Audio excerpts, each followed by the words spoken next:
Shalom, guys. Welcome back to another episode here at YASHAV Ministry with YASHAV Israel. Thank you again for being there. We're back. This week, quality should be better. No glitching. Last week I had a little bit of glitch. We're working on some, technicalities, but little by little, we'll get better. Okay, we will improve. So, this week we will continue with the weekly Torah portions. Today, as I record, is the first night of Hanukkah. So, Sameach Hanukkah is the commemoration and the remembrance of those men that stood for the honor of Adonai, the temple, and the rededication of that, which will happen again, hopefully in our times, through our Messiah. And so, in this first night of Hanukkah, we're going to talk about Torah portion Vayeshev, right? And that is in Genesis.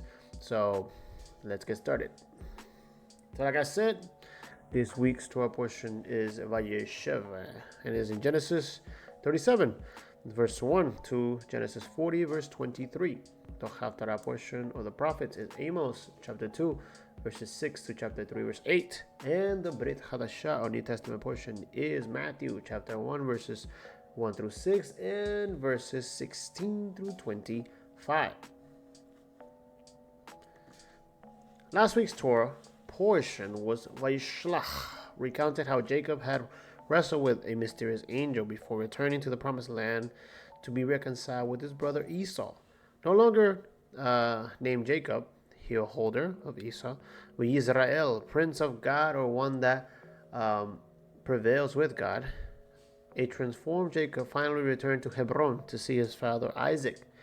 He was nearly 34 years after he had left home. However, on the way back home, his beloved wife Rachel died while giving birth to his 12th son, Benjamin. This week's Torah portion begins with Jacob living back in the land that was promised to Abraham, Isaac, and his 12 sons. But the narrative quickly turns to Jacob's favorite son, Joseph, who was 17 years old at the time. The Torah states that Jacob loved Joseph more than all his other sons, since he was the son of his old age, and he was the firstborn son of his beloved wife Rachel. Indeed, Jacob made him an ornamented tunic to indicate his special status. So, here, for this narrative, that we've spoken about this before, how Joseph obtained some type of favoritism by his father over his brothers, due to obviously the love they have for Rachel, his beloved one, but also it is characterized as Joseph basically telling his brothers, I would call it doing the right thing when we really think about it, and him being the firstborn, the one that is the one that is carrying that responsibility that Reuben lost, that Judah lost, that Simeon and Levi lost. Now Benjamin is the one that has to carry it later on, but in this process, Joseph is the one in line, and so he's the one that's being the responsible adult in this case. And so as the narrative unfolds, the responsible adult gets labeled as the evil one, right? And so I talked about this last year as, if we see Joseph as the problem or as a negative figure, then we need to look and introspect into ourselves and see what we need to work on, because Joseph, above all things, in his immaturity and his young age, he was trying to do the right thing, which is what we should all be doing. Okay, so let's continue with the narrative and see where we're going today. Now, before we get started, let's do the Torah blessing. ברוך אדוני חי לעולם באי, ברוך אתה אדוני אלוהינו מלך העולם, אשר בחר בנו מכל העמים ונתן לנו את תורתו, ברוך אתה אדוני נותן התורה. Bless Adonai who's blessed, bless Adonai who's blessed now and forever. Blessed are you, Adonai our God, sovereign of the universe, who has chosen us from among the peoples and given us the Torah, Blessed are you, Adonai, giver of the Torah. Amen. So, this week's Torah portion starts the following way. Vayeshev Yaakov be'eretz megure abiv be'eretz Canaan. And in English, it says the following. So Jacob settled again in the land of Canaan, where his father had lived as a foreigner. This is the account of Jacob and his family. When Joseph was 17 years old, he often tended to his father's flocks. He worked for his father's brothers, or his half-brothers, his sons of his father's wives, Bilhah and Zilpah. But Joseph reported to his father some of the bad things his brothers were doing. Jacob loved Joseph more than any of his other children because Joseph had been born to him his old age. So one day Jacob had a special gift made for Joseph, a beautiful robe. But his brothers hated Joseph because their father loved him more than the rest of them. They couldn't say a kind word to him. One night Joseph had a dream, and when he told it to his brothers about it, they hated him even more. Now, this is where the narrative starts to unfold in a very negative way for Joseph. Right? He speaks about the two dreams. His brothers misinterpret the dreams based on their insecurities.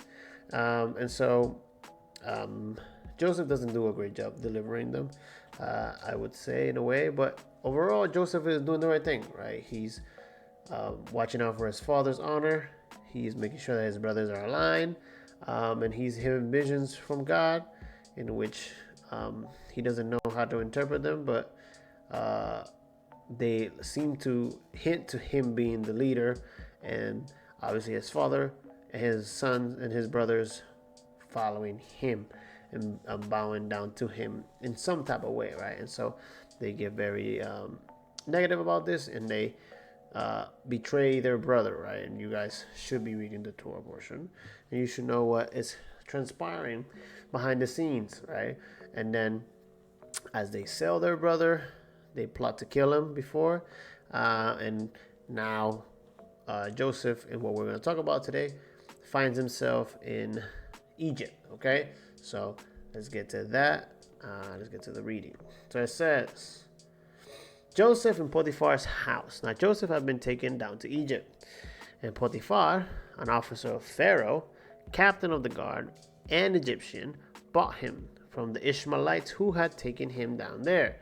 Remember, here Joseph had been sold, been threatened by his brothers, not only,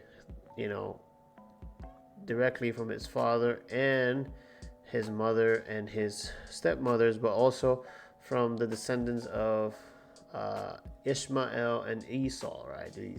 These other family members sold them too, right? So he's been sold by all the family members, the good ones, the bad ones, and now he's with Potiphar in Egypt. Okay, he's a slave. Okay, so he becomes a slave after being the favorite son. It says here, Potiphar, an officer of Pharaoh, captain of the guard, an Egyptian, bought him. The name Potiphar means devoted to the sun, right? The sun god. It was a name connected with the Egyptian religious system. Genesis 39 says, 1-5, when Joseph was taken to Egypt by the Ishmaelite traders, he was purchased by Potiphar, an Egyptian officer. Potiphar was captain of the guard of Pharaoh, the king of Egypt. The Lord was with Joseph, so he succeeded in everything he did as he served in the home of the Egyptian master. Potiphar noticed this and realized that the Lord was with Joseph, giving him success in everything he did. This pleased Potiphar, so he soon made Joseph his personal attendant. He put him in charge of his entire household and everything he owned. From the day Joseph was put in charge of his master's household and property, the Lord began to bless Potiphar and his household for Joseph's sake. All his household and affairs went smoothly, and his crops and livestock flourished. So it's very interesting, the turn of events, right? Here Joseph is favored by his father. He's betrayed by his brothers and becomes a slave. right? A type of humiliation, right? You are demoted from a status based on doing the right thing, right? You were crowned the chosen, the one with the gifts, the one with the ability, and now you are humbled, you are humiliated, and you are betrayed, and you have become a slave now to this nation, this powerful nation, and this powerful nation in a way becomes blessed by your presence and by the way you carry yourself, right? And in this case is Joseph, right? Joseph appears in the scene as a slave in Potiphar's house, which is a servant officer of the sun god Ra. In this case, Pharaoh being the son of God, right? Now here, Joseph is becoming a blessing, right? God prospers Potiphar because of the preservation of Joseph. Okay, it was very interesting the dynamic that the narrative presents, because Joseph is out of his element, right? He is not with the chosen people in the chosen land, in the promised family. He is scattered among the nations, and now he is, in a way, being a light to the nations. Okay, and so let's continue. Joseph was a slave. He seemed to have no control over his destiny, but he was bought and sold like a piece of property. He could have ended up with anyone, but Potiphar bought him. Right? Now, we often complain to God that he puts us in terrible or difficult places. Yet God's will is that we trust him to guide us and help us find success as he measures success wherever we are. Okay? And externally, it did not always appear that God was with him, with Joseph, for he did not always seem to be prosperous. But when you come to look into the inmost soul of a servant of God, you see his true likeness. He lived in connection with the Most High, and God blessed him, right? And it's interesting because this is one of the highlights. One of my favorite parts of this story is how Joseph is able to embody the image of the servant of God. And his service speaks louder than anything that he can say or do in his situation. And so the testimony of Joseph is very powerful. Let's continue. So Genesis 39 verse 6 says, so Potiphar gave Joseph complete administrative responsibility over everything he owned. With Joseph there, he didn't worry about anything except what kind of food to eat. Joseph was very handsome and well-built young man. And so this is what introduces the narrative of Potiphar's wife, right? That entices him and basically becomes a stumbling block in Joseph's path. But we're not going to talk about the wife right now. We're going to keep it at this introduction, because remember, Adonai favors Joseph. And this story is very interesting how it sets up the favor of Joseph, the description and the manifestation of the favor that God is giving his servant, because his servant is suffering. His servant is in the midst of chaos, right? And the chaos that Joseph finds himself in is not a chaos that he caused, right? And we can infer that he caused it because he was tattletelling, and but in reality, again, the narrative says that he was doing the right thing. He was making sure that his brothers were aligned, that his father's honor was protected. And so our interpretation of it being negative has a lot to do with our own insecurities and our own inconsistencies.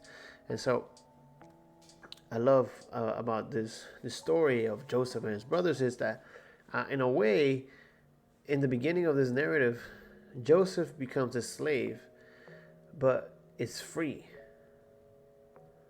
And his brothers become slaves in their freedom, right? Because they lied, right? And they have to live and cling to that lie that they, don't know where Joseph was, that Joseph got eaten by wolves. And so they have to live with this burden of the lie. They become slaves of that painful and dreadful pain that his father is starting to feel, Jacob is feeling, because the son of the promise, the chosen one in this case, has been taken from him, and unexpectedly and inexplicably. And so their brothers become slaves in freedom, right? And Joseph, in his slavery, has become free in the midst of this chaos, okay? So, what do we learn? Matthew 20, verse 25 and 26 says, "But Jesus called them together and said, you know that the rulers in this world lord over their people, and officials flaunt their authority over those under them. But among you it will be different. Whoever wants to be leader among you must be your servant," right? And so this is key in the story of Joseph, because even though he is forced to be put in this position of servitude, he does it at a high regard. He does it with value and care, with the utmost respect to what he represents and what he embodies, which is Abraham, Isaac, and Jacob, and the promise, right? Because God favors Joseph in the midst of the nations. He prospers them and he becomes free. He's free to dictate life, to bring forth life and light, not by the way he explained it or he debated it, not by the way that he argued it and established it, by the way he lived it. Okay? Now it says here, Matthew 20, verse 27 to 28, "And whoever wants to be first among you must become your slave. For even the Son of Man came not to be served, but to serve others, and to give his life as a ransom for many." Right? And that's the beauty and the parallel with Joseph and Messiah.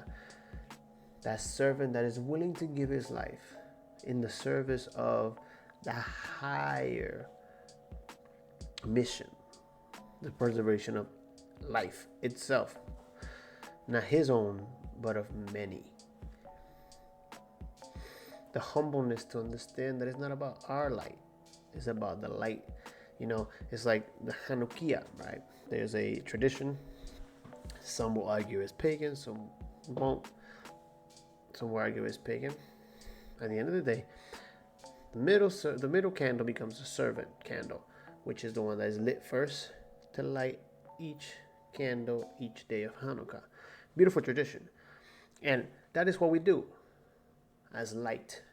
As candles, we light others. As servants, God, in his will and mercy, uses us to light others, to be a light to others. So it's an incredible blessing for us to be in this position. Now, we continue. "Look at my servant," Matthew 12, verse 18, "whom I have chosen. He is my beloved, who pleases me, and I will put my spirit upon him, and he will proclaim justice to the nations." This is the key, because this is what Joseph does. Joseph, with his testimony, becomes a preservation of life, not only to Israel, right, to his brothers, but to Egypt and those that are going to be impacted by the famine, right? Now, let's close out. Isaiah 42, verse 1 through 4 says, "Look at my servant whom I strengthen. He is my chosen one, who pleases me. I have put my spirit upon him, and he will bring justice to the nations. He will not shout or raise his voice in public. He will not crush the weakest reed or put out the flickering candle. He will bring justice to all who have been wronged, and he will not falter or lose heart until justice prevails throughout the earth. Even distant lands beyond the sea will wait for his instructions." This beautiful servant, who is depicted in Joseph, who Joseph embodies in the description, he waits quietly for the instruction of the Father. He lives according to the testimony. He doesn't shout. He doesn't fight. And he complains in the beginning, right? Because again, it's a very big shock for your brothers to betray you, to try to kill you, to sell you. But after this, he outgrows the situation and understands that it's bigger than him, and that he has a faith and a promise that was given to Abraham, Isaac, and Jacob. And that doesn't matter how many times we debate on YouTube videos, Facebook, anything. At the end of the day, the work that needs to be done is the proclamation of the good news, the establishment of the kingdom. And the only way we do that, guys, is serving and manifesting God's word through our lives. Keys do not represent the faith. Actions will speak louder than words. And so, it says that the servant whom I strengthen, the strengthening comes from the 9. He was chosen, Yeshua, and he was pleased in the Father. And God put his spirit on him. And we are called to wait for his instructions.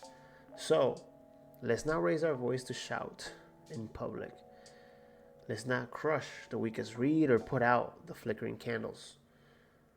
Let's bring justice to all who have been wronged. We're not going to lose heart till justice prevails throughout the earth. And we will wait for our Messiah's instructions.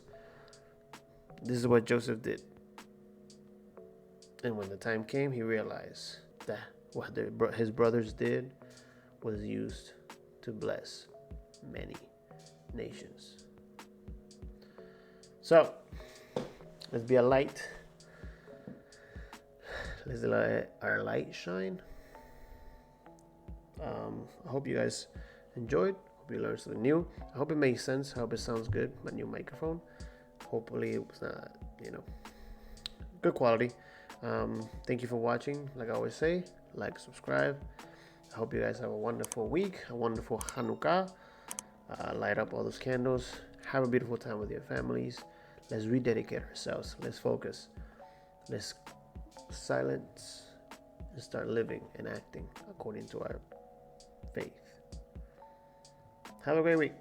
Shavua Tov and Shabbat Shalom.